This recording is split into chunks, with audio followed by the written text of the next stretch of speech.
दोस्तों आपके सामने 3 मॉडल वर्ब लिखे हुए हैं और तीनों का ही मतलब लिखा हुआ है चाहिए। ऐसे ही 2 मॉडल वर्ब और लिखे हैं, दोनों का ही मतलब लिखा हुआ है सकना। तो कौन सा चाहिए कहां आएगा, कौन सा सकना कब लगाओगे, कंफ्यूज हो जाओगे जी। यही कंफ्यूजन आज मैं आपकी दूर करूंगा, वो भी सबसे बेहतरीन तरीके से। आप खुद कहोगे कि इस तरह से मॉडल तो कभी नहीं पढ़े थे। तो आइए मेरे साथ देखिए ये uses. Welcome to our channel dear sir.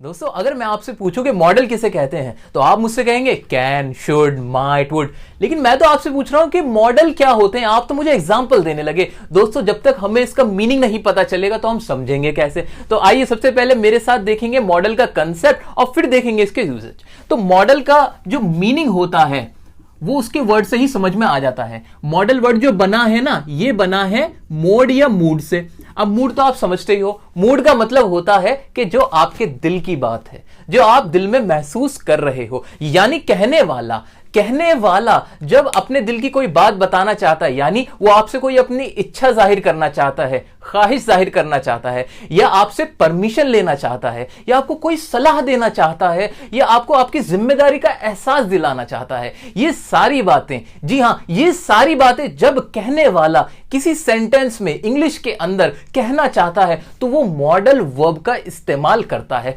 पूरी इंग्लिश ग्रामर के अंदर और कोई ऐसे वर्ड्स नहीं है जो इन बातों को बता दें, लेकिन ये सारी बातों को बताने के लिए मॉडल वर्ब का इस्तेमाल किया जाता है। आइए एक एग्जांपल की मदद से इसको और अच्छे से हम समझ लेते हैं। जी एग्जांपल मैंने आपके सामने लिखा, यू कैन स्पीक इंग्लिश। इसका मतलब क्या हुआ मैं आपको बता देता हूं। इसका मतलब होता है कि आप इंग्लिश बोल सकते हो। जी हां, मैं आपसे कहना चाहता हूं आप इस काबिल हो, इस लायक हो कि आप इंग्लिश बोल सकते हो। आइए एक और सेंटेंस लिखता हूं। मैंने लिखा यू शुड स्पीक इंग्लिश। अच्छा, इसका मतलब क्या हुआ दोस्तों? इसका मतलब हुआ कि आपको इंग्लिश बोलनी चाहिए। दोस्तों देखो, सेंटेंस को अगर मैं गौर से देखूं तो इसके अंदर बस एक ये कैन जो दिख रहा है ना मुझे, और ये जो शुड दिख रहा है, ये अलग है। बाकी दोनों सेंटेंस तो सेम ही है ना। लेकिन अब देखो पहले वाला sentence, you can speak English, यानी कहने वाले का मूड क्या है, उसके दिल में क्या है, वो आपसे कहना चाहता है कि आप इंग्लिश बोलने लायक हो, आप इंग्लिश बोल सकते हो। दूसरा सेंटेंस देखो, दूसरे में लिखा यू शुड स्पीक इंग्लिश, कि आपको इंग्लिश बोलनी चाहिए। अब वो आपको काबिलियत नहीं बता रहा, उसके मन में यह है कि वो आपको सलाह देना चाहता है। वो आपको सलाह दे रहा है कि भाई आप इंग्लिश बोलो, आपको इंग्लिश बोलनी चाहिए। तो अगर मैं इन 2 वर्ड को हटा देता हूं इन सेंटेंस में तो बाकी सेंटेंस तो फिर सेम हो जाते। इन 2 वर्ड्स ने, जी हां दोस्तों, इन मॉडल वर्ब ने, इसने और इसने सेंटेंस का असली सेंस बताया मुझे। इन वर्ड ने बता दिया कि असल में जो कहने वाला है वो क्या कहना चाहता है, उसके दिल की बात क्या है। जी हां दोस्तों, बहुत प्यारा कॉन्सेप्ट है। मुझे उम्मीद है कि अब आपको कोई डाउट नहीं होगा अगर आपसे कोई पूछे कि मॉडल वर्ब होती क्या है। दोस्तों सबसे पहले हम देखते हैं मे का इस्तेमाल। मे का इस्तेमाल होता है परमिशन लेने के लिए या देने के लिए फॉर्मल मैनर में। अब ये फॉर्मल मैनर का मतलब क्या हुआ? फॉर्मल मैनर का मतलब हुआ कि आप अपने स्कूल में हो, कॉलेज में हो या ऑफिस में हो, या फिर किसी बड़े से बात कर रहे हो या अजनबी से बात कर रहे हो, और आपको उस व्यक्ति से कुछ परमिशन लेनी है। तो जो परमिशन लोगे ना तो वो रिस्पेक्ट के साथ लोगे और वहां लगा दोगे मे, क्योंकि जहां मे है वहां इज्जत है। आइए इसको कुछ सिचुएशन के हिसाब से समझते हैं। मैं एक स्टूडेंट हूं, अब मुझे अपने टीचर से एक क्वेश्चन पूछना है, तो मैं कहूंगा sir may I ask you a question? Yes you may. मैं एक रिसेप्शनिस्ट हूं और मैं अपने कस्टमर से पूछूंगा मे आई हेल्प यू सर? आइए अब देखते हैं मे का अगला इस्तेमाल। अगला इस्तेमाल मे का क्या है? अगला इस्तेमाल है पॉसिबिलिटी या संभावना को बताने के लिए। यानी आपको लगता है कि कोई चीज हो सकती है, उसके होने के चांसेस हैं, या कोई चीज नहीं हो सकती, उसके ना होने के चांस हैं। तो किसी भी तरह की, जी हां, किसी भी तरह की अगर आपको पॉसिबिलिटी दिखानी है तो आप लगा दोगे मे। जी हां, अब देख लेते हैं इसको एग्जांपल की मदद से। एग्जांपल है हमारा, may be he is right. अरे कोई पेन तो दे दो sir. May be he is right, यहां पे क्या कहना चाहता है कि हो सकता है कि वह सही हो, यानी चांसेस है कि वह सही हो सकता है। तो ये हमने क्या दिखाई यहां? पॉसिबिलिटी। अगला एग्जांपल क्या हमारा? ही मे कम टुडे, यानी इसका मतलब क्या हुआ कि वह आज आ सकता है, उसके आने की संभावना है। अच्छा, अगर मैं यहां से इस मे को हटा देता हूं, मान लीजिए मे मैंने यहां से हटा दिया, तो ये बचा ही कम टुडे, जो कि कम्स हो जाता प्रेजेंट इंडेफिनिट टेंस की वजह से। तो ही कम्स टुडे का मतलब क्या बनता कि वह आज आता है, ये सेंटेंस बन जाता वह आज आता है। लेकिन ये जो मे लगते ही क्या बन गया कि वह आज आ सकता है, यानी ये मेरे दिल की बात थी, ये मेरे दिल की बात थी जो मैंने आपसे कही, जो मुझे लग रहा था, जो मेरे मन में चल रहा था, वो मैंने यहां पर बता दिया, इस मे ने बताया। तो दोस्तों मॉडल वर्ब को अब मुझे लग रहा है कि आप महसूस करना, फील करना सीख रहे हो कि मॉडल वर्ब कैसे आपके दिल की बात बता देता है। अगला हमारा सेंटेंस है, if you work hard then you may get good marks. अगर आप मेहनत करते हो तो आपको अच्छे मार्क्स मिल सकते हैं, यानी अच्छे मार्क्स मिलने की जो संभावना है, जो पॉसिबिलिटी है, वो है, चांसेस हैं। तो यहां पर भी इस मैंने क्या बता दिया, मैंने बताया कि ये काम हो सकता है अगर आप मेहनत करते हो। तो ये हमने एक और इस्तेमाल देखा मे का। अब देखते हैं इसका तीसरा और आखिरी इस्तेमाल, वो क्या है। एक इस्तेमाल है विश या ब्लेसिंग, दुआ देने के लिए। कभी भी आप किसी को दुआ देते हो तो आप लगा दोगे वहां पर मे। जी हां दोस्तों, दुआ देनी भी चाहिए, लेनी भी चाहिए, और मे लगाते रहना चाहिए उसमें। आइए एग्जांपल देख लेते हैं क्या, कि मे गॉड ब्लेस यू, कि जो खुदा है, ईश्वर है, भगवान है, आपकी जो उसकी कृपा आप पे बनी रहे, आप इस तरह से कहना चाहोगे तो मे गॉड ब्लेस यू बोल दोगे। अगला एग्जांपल क्या है, may his soul rest in peace, कि उसकी जो सोल है, जो उसकी आत्मा है, उसको शांति मिले। तो ये भी आप एक दुआ दे रहे हो, यहां भी आपने मे लगाया। एक और एग्जांपल है मे यू लिव लॉन्ग, कि आपकी लंबी उम्र हो जाए। तो मैंने भी इसमें क्या आपको दुआ दी है, तो दुआ दी है इसलिए क्या लगा दिया मैंने, मे लगा दिया, मे यू लिव लॉन्ग। जी हां, आपकी भी बहुत बहुत उम्र लंबी रहे। आइए अगला एग्जांपल क्या है हमारा, you may buy something if you want. अब हमने एग्जाम्पल इसके देख लिए हैं, इसके यूजेज पढ़ लिए हैं, कॉन्सेप्ट पढ़ लिया है। अब ये जो सेंटेंस है, आप मुझे बताइए कि यहां पे मे का इस्तेमाल कैसे हो रहा है, इसको समझते हैं। आइए मेरे साथ, यू मे बाय समथिंग, इसका मतलब क्या निकला कि आप कुछ खरीद सकते हो इफ यू वांट, अगर आप चाहो। दोस्तों जब आप अपने मम्मी पापा के साथ किसी शोरूम में जाते हो या किसी मॉल में जाते हो, वहां आपसे मम्मी पापा क्या बोलते हैं, वो बोलते हैं कि बेटा कुछ समझ में आए, अच्छा लगे तो आप वो खरीद सकते हो। यानी वो आपको परमिशन देते हैं, आपको इजाजत देते हैं कि जो मर्जी चाहो खरीद लो, खरीद सकते हो। तो इसलिए यहां पे जो मे का इस्तेमाल हुआ, वो कोई विश नहीं थी, वो कोई पॉसिबिलिटी नहीं थी, वो थी परमिशन, और परमिशन आपको दी गई थी। तो ये हमने देखे मे के इस्तेमाल बहुत ही अच्छे तरीके से। मुझे उम्मीद है अब आप मे में कभी कोई गलती नहीं करोगे। आइए अब देखते हैं हम हमारा अगला मॉडल। दोस्तों आइए अब हमारे अगले मॉडल वर्ब की हम बात करते हैं। अगला मॉडल वर्ब है हमारा कैन, CAN, कैन। और कैन के सिर्फ होते हैं दो इस्तेमाल, एक तो होता है कैपेसिटी या काबिलियत को बताने के लिए, और एक होता है परमिशन लेने या देने के लिए। अरे परमिशन लेने देने के लिए तो कहीं और भी पढ़ा है ना हमने, हाँ अभी तो पढ़ा था हमने मे का इस्तेमाल। मे में भी हम परमिशन लेते देते हैं और कैन में भी। ऐसा कैसे हो सकता है? जी हो सकता है। हमने पढ़ा था कि मे का इस्तेमाल ज्यादातर हम तब करेंगे जब फॉर्मल मैनर में आप परमिशन लोगे या दोगे, यानी इसका उल्टा होगा कैन के अंदर। कैन के अंदर आप तब परमिशन या लेने देने में इस्तेमाल करोगे जब इनफॉर्मल मैनर में होगा, यानी दोस्तों के साथ। एक बात बताओ, जब आप अपने दोस्त से कोई चीज मांगते हो तो क्या आप उससे बड़ी इज्जत के साथ पेश आते हो? नहीं ना, दोस्तों में तो सब चलता है। तो यहां पे जब भी आप परमिशन लोगे किसी भी चीज की, तब आप कोई भी फॉर्मेलिटी नहीं रखोगे, इसलिए यहां पर लग जाएगा कैन, ना कि मे। तो ये डिफरेंस हमने समझा कैन और मे के यूजेज के अंदर।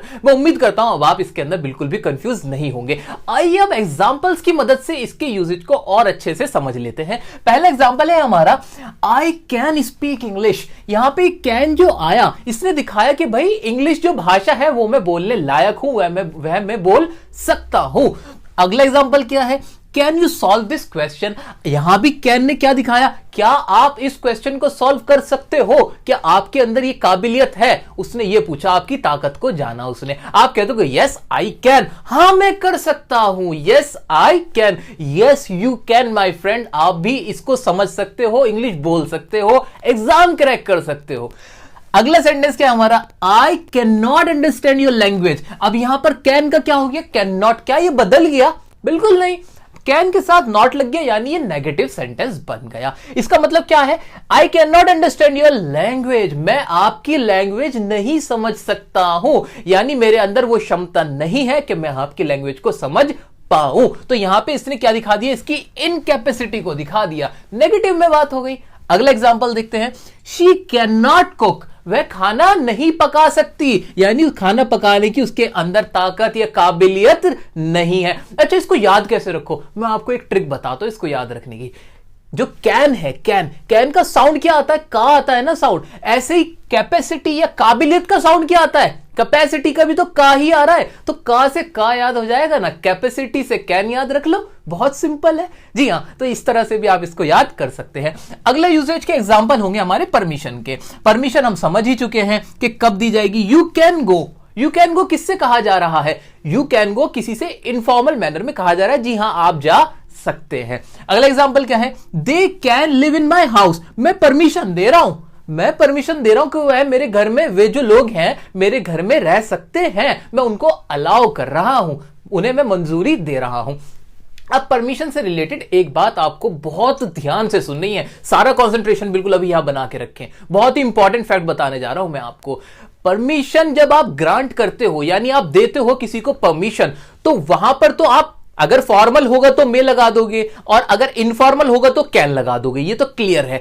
लेकिन अगर मैं आपसे कहूं कि आपको परमिशन नहीं देनी, रिजेक्ट करना है, जी नहीं, आपसे किसी ने पूछा क्या मैं अंदर आ सकता हूं, आपको कहना है नहीं आ सकते, तो अब क्या करोगे, तब हमेशा और हमेशा लगाओगे कैन।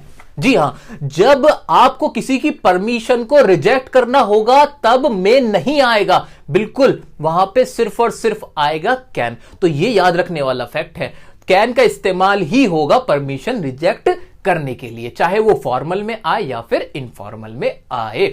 तो इसी तरह से ये एग्जांपल को हम समझ सकते हैं, जैसे यहां था कि you can not see me, you can not see me, आप मुझे नहीं देख सकते हैं, मैं आपको परमिशन नहीं दे रहा हूं। तो हो सकता है इसका क्वेश्चन क्या होगा, क्या होगा इसका क्वेश्चन, इसका क्वेश्चन होगा क्या मैं आपको देख सकता हूं, मे आई सी यू। अगर ऐसा भी होगा तब भी आंसर होगा यू कैन नॉट सी मी, और अगर ऐसा होगा कैन आई सी यू, तब भी आंसर इसका यही रहेगा, क्योंकि यहां पे परमिशन को क्या किया गया है, परमिशन को आपको ग्रांट नहीं किया गया है, आपको परमिशन नहीं दी गई है। तो मुझे लगता है अब आपको यह चीज भी बहुत क्लियर हो गई होगी। तो ये हमने देखे थे कैन के इस्तेमाल, बाकी अब आपके ऊपर है दोस्तों, अखबारों में, न्यूज़पेपर्स, बुक्स, नॉवेल्स, कुछ भी पढ़ो, उनमें एग्जांपल आप देखो कि कैसे कहां कैन का इस्तेमाल हो रहा है, आप कभी भी नहीं भूल पाओगे।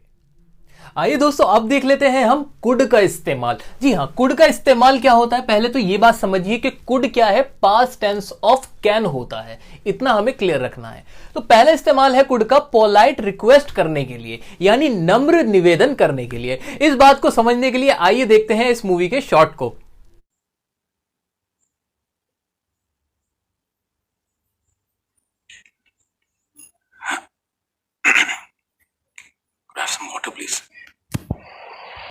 हाँ तो दोस्तों, जैसे कि आपने देखा इस मूवी में आमिर खान ने पानी मांगने के लिए कुड का इस्तेमाल किया था, क्योंकि वो बड़े पोलाइट रिक्वेस्ट कर रहे थे, बहुत ही प्यार से एक रिक्वेस्ट कर रहे थे, क्या आप मुझे पानी दे सकते हो। इस तरह से उन्होंने एक रिक्वेस्ट करी और कुड का इस्तेमाल किया। लेकिन एक बात है जो मुझे कंफ्यूजन रहती है, कंफ्यूजन ये रहती है कि सर ये तो पास्ट टेंस ऑफ कैन होता है, तो ये प्रेजेंट में कैसे इस्तेमाल हो जाता है। दोस्तों यहीं पर आपको कंफ्यूज नहीं होना है, हां ये पास्ट टेंस ऑफ कैन तो है, लेकिन जब भी पोलाइट रिक्वेस्ट करोगे तो कुड लगा देना, तब वो प्रेजेंट में भी इस्तेमाल होगा, जैसे कि हमने एग्जांपल में देख भी लिया है। बाकी और एग्जांपल भी हम देख लेते हैं। आइए, तो एग्जांपल क्या है हमारा, could you please open the window, बड़े प्यार से कहा है क्या आप खिड़की खोल सकते हैं, तो यहां पे कुड का इस्तेमाल हो गया। अगला एग्जांपल क्या है हमारा, could U turn the music down, क्या आप म्यूजिक बंद कर सकते हो।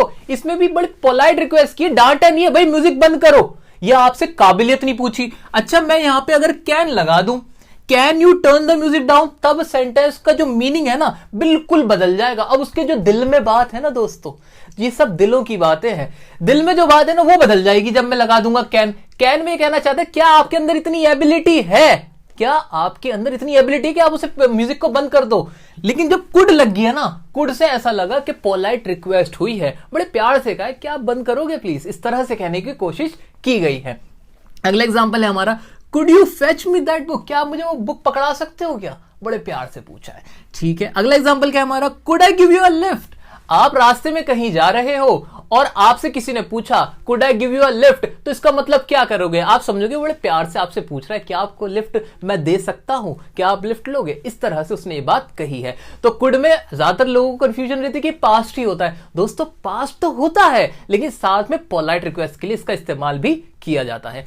अब हम देखते हैं हमारा अगला जो यूज है कुड का वो क्या है। Ability in the past. यहां पे जो ये वर्ड है एबिलिटी, इसको समझ लेते हैं, बहुत आसान है। एबिलिटी का मतलब ही क्या होता है? आपकी क्षमता, यानी पास्ट की कोई बात है जिसमें आप क्षमता दिखा रहे हो। बात अभी कर रहे हो प्रेजेंट में, पास्ट की, बीते हुए कल की बात है, जिसमें आप कह सकते हो कि मैं ये कर सका या ये मैं नहीं कर सका। एग्जाम्पल की मदद से और समझ लेते हैं। एग्जाम्पल है मेरा, when I was younger I could run a mile. जब मैं छोटा था ना, जब मैं कम उम्र का था, यंगर था, I could run a mile, मैं 1 माइल दौड़ सकता था, यानी मेरे अंदर वो एबिलिटी थी पास्ट के अंदर। यहां पे इस्तेमाल इसलिए हमारा कुड का हो गया। अगला एग्जांपल है हमारा, यस्टरडे, कल, I could not find my wallet, कि कल ना मैं अपना वॉलेट ना मिल नहीं सका, मैं ढूंढ नहीं सका। तो यहां पे क्या दिखा रहा है कि मैं इस लायक नहीं था, मेरी एबिलिटी नहीं थी, मैं एबल नहीं था जो मैं अपना वॉलेट को ढूंढ पाता, तो मैं ढूंढ नहीं सका। अगला एग्जांपल क्या है, लास्ट ईयर, पिछले साल, he could not speak English well, वो पिछले साल ना अच्छे से इंग्लिश नहीं बोल सका, यानी वो एबल नहीं था पास्ट में। देख रहे हो दोस्तों, पास्ट तो आपको पता चल गया लास्ट ईयर, और एबिलिटी पता चल गया ही कुड नॉट स्पीक, वो अच्छी इंग्लिश नहीं बोल सका, लेकिन अब वो अच्छी इंग्लिश बोलेगा, क्योंकि अब वो डियर सर से जुड़ चुका है और अब उसके सारे डाउट्स क्लियर होने वाले हैं। आइए अगला सेंटेंस क्या है हमारा। अगला सेंटेंस से पहले पढ़ते हैं इसका यूज क्या है। नरेशन, तीसरा यूज है इसका नरेशन के तौर पे, बहुत सिंपल सा है। अगर नरेशन के बारे में कोई कंफ्यूजन है तो बिल्कुल भी अब कंफ्यूजन नहीं रहने वाली, क्योंकि नरेशन के लिए हमने आपके लिए ऑलरेडी वीडियो बना रखी है, 3 पार्ट आपके लिए बना रखे हैं, तो नरेशन को आप वहां से भी अच्छे से समझ सकते हैं। बाकी कुड का इस्तेमाल नरेशन में होता है, हमने वहां भी बताया था और यहां भी एक बार बता देता हूं कि कैन का कुड हो जाता है। अगर कोई रिपोर्टेड स्पीच कैन में होती है, जहां रिपोर्टेड स्पीच में कैन का इस्तेमाल होता है, तो उसे कन्वर्ट कर देते हैं कुड के अंदर। वही बात मैंने यहां पे आपको बताई है, एग्जाम्पल के तौर से समझते हैं।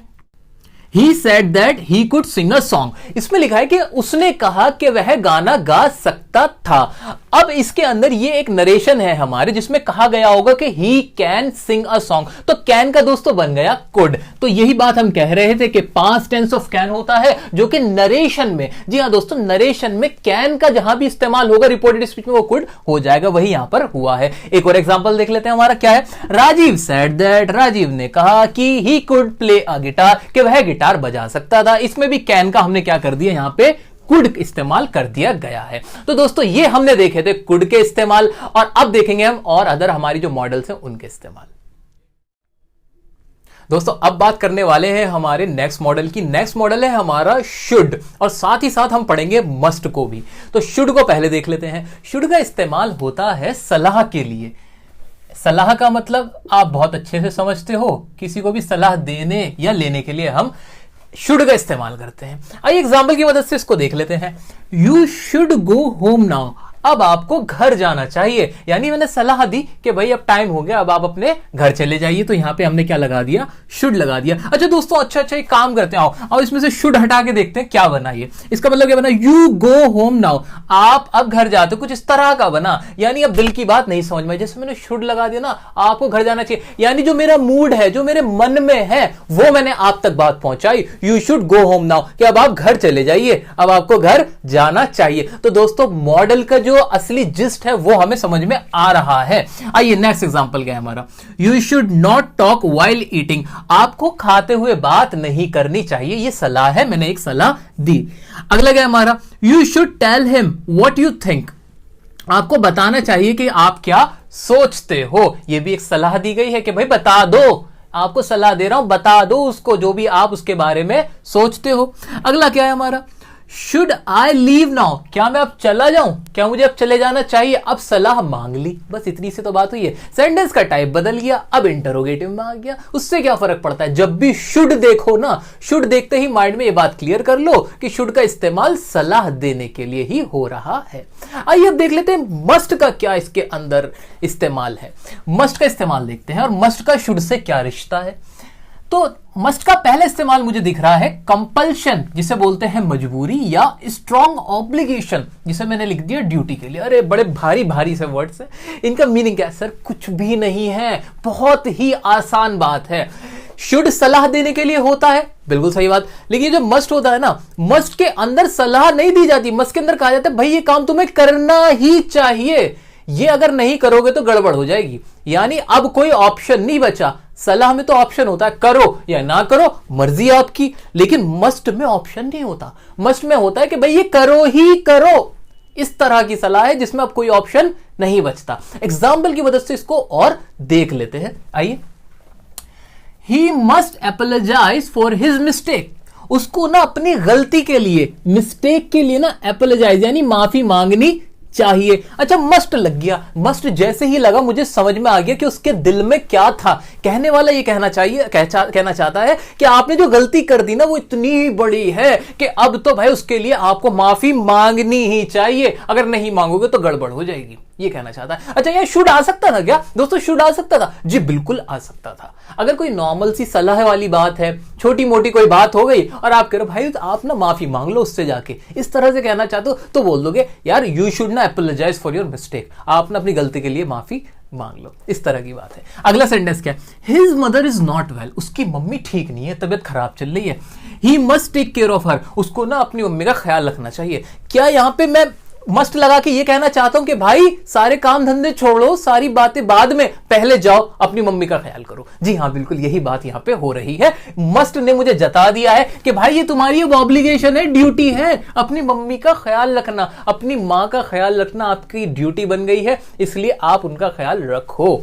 तो सलाह नहीं है ये, इस तरह की सलाह है जो क्या बन गई है? अब एक कंपल्शन है, एक ऑब्लिगेशन है आपकी। अब अगला सेंटेंस क्या है वो देख लेते हैं। A teacher must teach students about etiquettes. Etiquette समझते हो ना, तहजीब, तमीज। तो एक टीचर जो होता है ना उसको अपने स्टूडेंट्स को एटिकेट जरूर सिखाने चाहिए।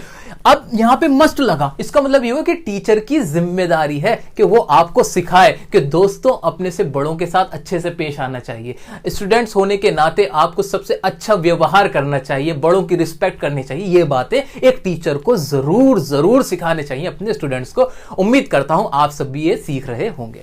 अगला सेंटेंस क्या है हमारा? If you like the video you must hit the like button. अब मुझे बताने की जरूरत नहीं है कि इस सेंटेंस का मतलब क्या है, आप बटन को लाइक करके बता दोगे। अच्छा, एक और यूजेज है, वो है प्रोबेबिलिटी को। प्रोबेबिलिटी का मतलब क्या होता है? प्रोबेबिलिटी का मतलब होता है संभावना, प्रायिकता, जिसे हम हिंदी में बोल देते हैं। संभावना का मतलब कि आपको लगता है ऐसा तो होना ही चाहिए। देखो दोस्तों, आवाज इसमें भी चाहिए की ही है। ये लिखा हुआ तो प्रोबेबिलिटी है कि हाँ भाई संभावना के लिए इस्तेमाल होगा, लेकिन असल में ना ये यही वाला इस्तेमाल है। आओ मेरे साथ समझते हैं इसको। क्या है? He must be there. अब इसका मतलब क्या हुआ? इसकी हिंदी अगर मैं बनाऊं तो होगी कि वह वहां होना चाहिए, यानी मुझे लगता है कि उसकी जिम्मेदारी बनती है या ये जरूरी ही है कि वो वहां होना चाहिए। लेकिन इसका मीनिंग एक ये भी तो निकल रहा है, वह वहां होगा। जी हां, प्रोबेबिलिटी इस तरह से ही हुई कि जब आपको लगता है कि कोई भी व्यक्ति या चीज कहीं पर होनी चाहिए तो आप बोल देते हो ही मस्ट बी देयर या इट मस्ट बी देयर। वहां पे आप एक अंदाजा लगाते हो क्योंकि आपको लगता है, क्योंकि उस चीज का वहां होना जरूरी ही है।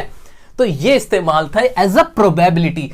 दिखने को प्रोबेबिलिटी लग रहा है लेकिन असल में ये यही वाला है, एक ही इस्तेमाल है। बस मैंने आपके लिए इसलिए लिख दिया, कहीं आप घबराओ ना, कभी आपके सामने कोई कहे या आपके सामने इस तरह का सेंटेंस आए तो आप समझ जाओ।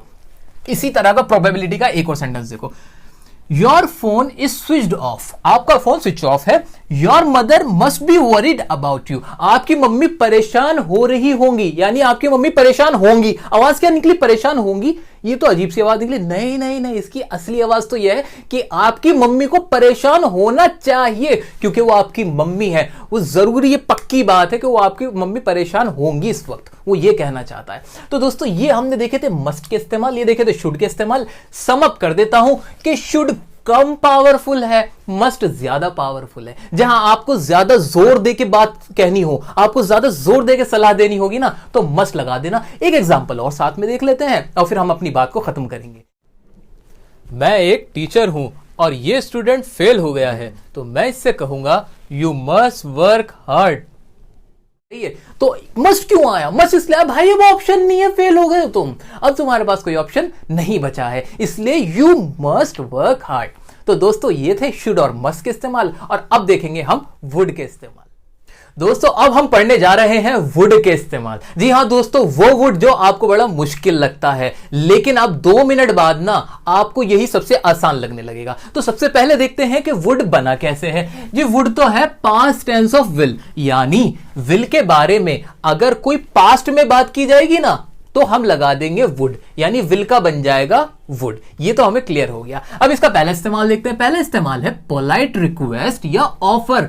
ऑफर के लिए हम क्या करेंगे? वुड का इस्तेमाल कर देंगे। अच्छा जी, ये वाली बात तो कहीं सुनी सुनी लग रही है। जी हां, कुड के इस्तेमाल में भी तो ऐसा ही था। कुड का भी तो एक इस्तेमाल था जिसके अंदर पोलाइट रिक्वेस्ट की जाती थी, आमिर खान वाला जो आपने एग्जांपल दिया था।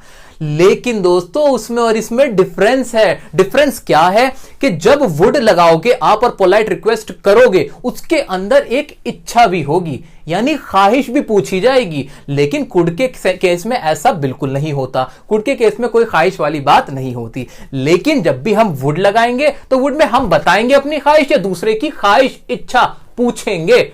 एग्जाम्पल के तौर से इसको अच्छे से समझ लेते हैं ना। आओ, हमारे एग्जाम्पल है, would you like a cup of T? क्या क्या क्या आप एक चाय का कप लोगे? चाय पियोगे? ऐसे ही तो कहना चाह रहा है। यानी एक तो रिक्वेस्ट कर रहा है कि भाई चाय पी लो, और एक आपकी इच्छा जानना चाह रहा है कि चाय पीना पसंद करोगे। लाइक टू साथ में इस्तेमाल हो जाता है, लाइक या लाइक टू इस्तेमाल होता है वुड के साथ जब किसी की इच्छा पूछी जाती है। अच्छा दोस्तों एक बात बताओ, यहां पे मैं अगर वुड को हटा दूं और इसकी इंग्लिश के लिए मैं विल लगा दूं। अच्छा विल क्यों लगा दूं? अरे इसकी हिंदी क्या है? क्या आप चाय पियोगे? ये है फ्यूचर इंडेफिनिट का इंटरोगेटिव, तो बनेगी तो यही ना, will you take a cup of tea. तरीके से तो यही बननी चाहिए थी इसकी इंग्लिश, ट्रांसलेशन तो इसकी ये होनी चाहिए थी, will you take a cup of tea. तो ये वुड लगा के क्या फर्क पड़ा? अरे दोस्त यही तो वुड ने ही तो हमें सारी बात बता दी। वुड ने बताया दिल का हाल, कि ये पूछना चाहता है कि आपके मन में क्या है, मन की बात पूछना चाहता है। वुड लगते मुझे समझ में आ गया कि रिक्वेस्ट कर रहा है और आपकी ख्वाहिश पूछना चाह रहा है, बड़े पोलाइट रिक्वेस्ट कि क्या चाय पियोगे। यहां विल भी आ सकता था लेकिन इसलिए नहीं आया। तो यही तो मॉडल कहता है। मॉडल क्या कहता है? आपके दिल की बात ही तो जानता है मॉडल, तो इसलिए हमने यहां पे वुड लगाया, विल नहीं आएगा, क्योंकि जब भी रिक्वेस्ट करेंगे तो वो वुड लगाएंगे। आइए अगला एग्जांपल देख लेते हैं। Would you like to play cricket? क्या आप क्रिकेट खेलना पसंद करोगे? क्रिकेट खेलोगे? मैंने आपसे एक आपकी इच्छा जानी है, आपके दिल का हाल पूछना चाहा है। तो यहां पर भी आंसर क्या हो जाएगा? I would like to play cricket. हाँ मैं क्रिकेट खेलना पसंद करूंगा। अगला एग्जांपल देखते हैं। What would you like to have in breakfast? कि आप ब्रेकफास्ट में क्या लेना पसंद करोगे? दोस्तों वही बात दोबारा आ गई क्या, कि यहां वुड आ गया, आने को तो विल भी आ सकता था लेकिन नहीं आएगा, क्योंकि वुड ने हमें बताया कि हम क्या करना चाह रहे हैं, हम आपसे एक रिक्वेस्ट करना चाह रहे हैं बड़े प्यार से, और आपकी ख्वाहिश जानना चाह रहे हैं। तो यहां पे इसकी मीनिंग बन जाएगी कि क्या आप ब्रेकफास्ट में आप क्या लेना पसंद करोगे। अगला एग्जाम्पल क्या है हमारा? I would like to say something. मैं कुछ कहना चाहूंगा। इसमें भी वुड के जगह आप विल लगा के देखो, I will like to say something या I shall like to say something, तो क्या बनेगा? तब हमें पता नहीं चल पाएगा सामने वाला क्या कहना चाह रहा है। जैसे ही आई के साथ वुड लगा, मैं समझ गया कि वो अपनी एक इच्छा जाहिर कर रहा है, अपनी ख्वाहिश जाहिर कर रहा है कि भाई मैं कुछ कहना चाह रहा हूं, मैं कुछ कहना पसंद करूंगा, मेरे दिल की बात ये है। आइए दोस्तों आगे बढ़ लेते हैं। एक एग्जाम जो हमारा यूज होता है वुड का, वो होता है पास्ट हैबिट को बताने के लिए। पास्ट हैबिट यानी बीते हुए कल के अंदर आपकी कोई आदत, यानी कुछ साल पहले आप कोई काम किया करते थे, रिपीट एक्शन था वो आपका, बार बार किया करते थे, और अब प्रेजेंट में आप बता रहे हो वाली बात को। कहते हो ना आप भी कि अरे मैं तो बहुत अच्छा क्रिकेट खेला करता था, जब मैं गांव में था तो मैं खेतों में जाया करता था। इस तरह की बातें जब आप कहते हो, यानी अपनी कोई पास्ट हैबिट बताते हो, आदत बताते हो, तो आप लगा देते हो वुड। आइए इसके एग्जाम्पल देख लेते हैं। When I was little, जब मैं छोटा सा बच्चा था तो क्या होता था? I would play hide and seek। मैं हाइड एंड सीक खेला करता था, छुपम छुपाई जिसे बोल देते हैं, वो खेलता था मैं। तो ये था यहां पे हमारी क्या बताई गई? आदत। यहां पे कोई ख्वाहिश नहीं बताई, यहां पे हमने क्या बता दी? आदत बता दी। अरे सर आदत से याद आया, आदत के लिए तो यूज टू का इस्तेमाल होता है ना। आदत के लिए तो यूज टू का इस्तेमाल होता है, तो ये वुड कैसे आ गया? इसका जवाब सुनना चाहोगे? दोस्तों इसका जवाब यह है कि यूज टू भी आ सकता है आदत को बताने के लिए। बिल्कुल यहां वुड की जगह यूज टू भी आ जाएगा, लेकिन एक एक्सेप्शन है।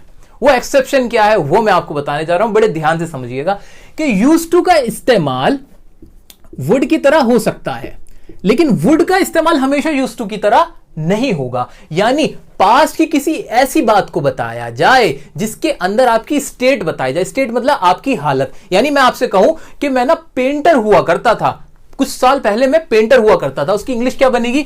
आई used to be a painter. I used to be a painter. यहां कोई आदत नहीं है, यहां आपकी एक हालत बताई जा रही है, आपकी एक स्टेट बताई जा रही है कि आप ऐसे थे। तो यहां अगर मैं वुड लगाने की कोशिश करूंगा तो वो गलत हो जाएगा, तो वो गलत हो जाएगा। लेकिन कोई आदत होती है तो कोई दिक्कत नहीं है, आदत में वुड भी लग जाएगा और यूज्ड टू भी लग जाएगा। तो ये अगर कोई डाउट अगर आपको अब तक था तो मुझे उम्मीद है कि वो अब चूर चूर हो चुका होगा। आइए अब अगला एग्जांपल देख लेते हैं हमारा। In my childhood I would drink milk. जब मैं बचपन में मैं क्या करता था, मैं दूध पिया करता था, तो रिपीट एक्शन था, मेरी पुरानी आदत थी, अब मैंने वुड लगा दिया। बिल्कुल सिंपल सी बात थी। अब हम देखते हैं हमारा अगला यूज क्या है वुड का। वुड का अगला यूज है अनरियल सिचुएशन। अच्छा, अनरियल का मतलब जो रियल नहीं है, यानी जो सच्चाई में नहीं है, जो वास्तविक नहीं है, बस हवा हवा में बातें चल रही हैं। अच्छा ऐसा होता तो वैसा होता, वो वाली बातों के लिए क्या आ जाता है? वुड आ जाता है। सर एग्जाम्पल दो तब समझाओ। आओ एग्जाम्पल में, we would go to Japan but we are too busy.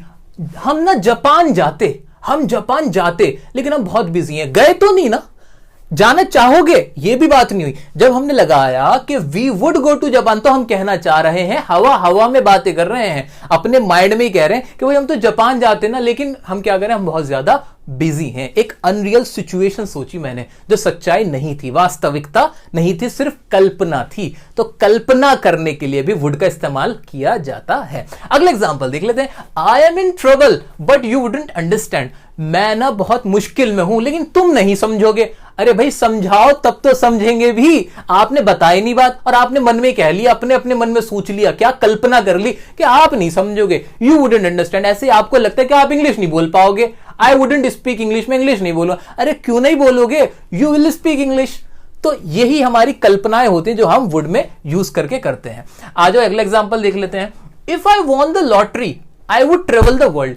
अगर मैं लॉटरी जीता ना तो मैं पूरी दुनिया की सैर करूंगा। ना अभी तुमने लॉटरी जीती, ना अभी तुम पूरी दुनिया की सैर करने वाले हो। तो यहां क्या हुआ, यहां भी हमने एक सिचुएशन रखी अनरियल के भाई अगर मैं लॉटरी जीता ना तो मैं वहां सैर करूंगा। अभी सैर नहीं करी, ये सच्चाई नहीं है, सिर्फ एक कल्पना है आपकी। अच्छा अब हमारा अगला यूज देख लेते हैं वुड का, क्या इनडायरेक्ट स्पीच के अंदर होता है। दोस्तों बहुत ही सिंपल सी बात है, आपने अगर नरेशन की वीडियो देख ली होगी तो आप समझ गए होंगे कि मैं यहां पे किस बारे में बात करने वाला हूं। जैसे कि हमने पढ़ा है कि वुड क्या होता है, विल का पास्ट टेंस होता है। तो इनडायरेक्ट स्पीच में क्या होता है, जब हम कन्वर्ट करते हैं ना डायरेक्ट को इनडायरेक्ट में, जब हम कन्वर्ट करते हैं तो विल का वुड बन जाता है। वही बात यहां पे लिखी हुई है। आइए इसको देख लेते हैं। शी सेड दैट, उसने कहा she would bring me a smartphone, वो मेरे लिए एक स्मार्टफोन लेके आएगी। यहां पे विल का क्या हो गया, वुड हो गया। तो दोस्तों ये सब हमने देखे थे वुड के इस्तेमाल, और मुझे पूरी उम्मीद है कि मेरे साथ आपने ये सारे इस्तेमाल बहुत अच्छे से कर लिए होंगे। और तो और आप अपने फ्रेंड्स को, अपने साथियों को, अपने बहन भाइयों को भी ये सारे इस्तेमाल अब सिखाने वाले हो। वीडियो को प्लीज शेयर कीजिए अपने दोस्तों के साथ, लाइक बटन जरूर क्लिक कर दें और कमेंट में बताएं कि आपको कैसी वीडियो लगी। अगर चैनल को सब्सक्राइब नहीं किया है तो प्लीज सब्सक्राइब भी कर दीजिए।